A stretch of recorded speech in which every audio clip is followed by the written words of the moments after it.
Of how do we build character? How do we really make an impact on people? It's three things: civility and conscience, and also learning collaboration.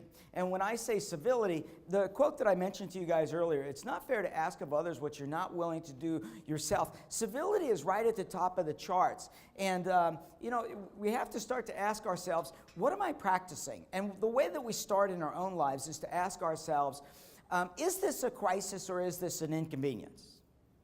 You know, there are real crises in this world.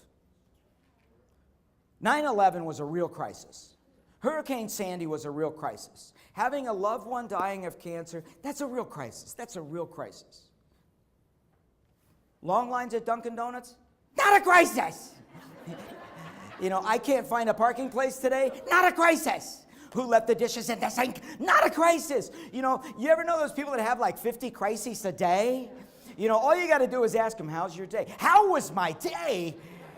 You catch them about noon, and then they give you 13 things. First of all, the kids weren't up on time. And then the coffee broke, and I couldn't find a parking place. And then the traffic, And by the time they get to noon, they've had like 50 crises, folks. I've got news for you. If you have more than one crisis a month, you should probably reevaluate your life.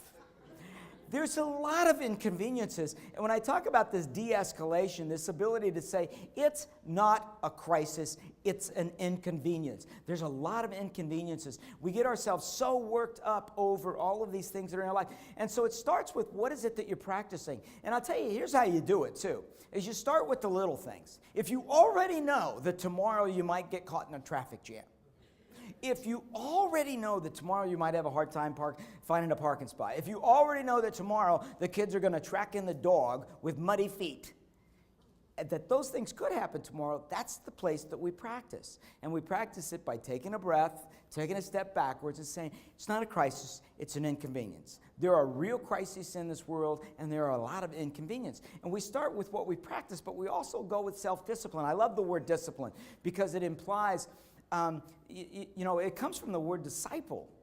I have a sister that calls me from California about her kids, because her kids are insane. She says, my kids need more discipline. She's screaming over the phone, and it's like she wants a license to beat them. And it's like, discipline is a beautiful word, and what real discipline is it's self-discipline, teaching ourselves how to stop ourselves in those moments where we feel like reacting toward people.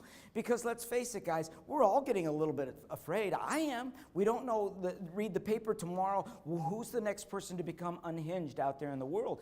And what I say is that very often people will say, well, I'm not that crazy. I'm not that person who's a serial killer or going to go off on a mass shooting. I know. And on the insanity scale where people talk, well, but you know what? All those little things we do, everything from road rage to yelling at that clerk at the counter to being mean to other people, those little tiny things that we do, we're adding to it. We're adding to it.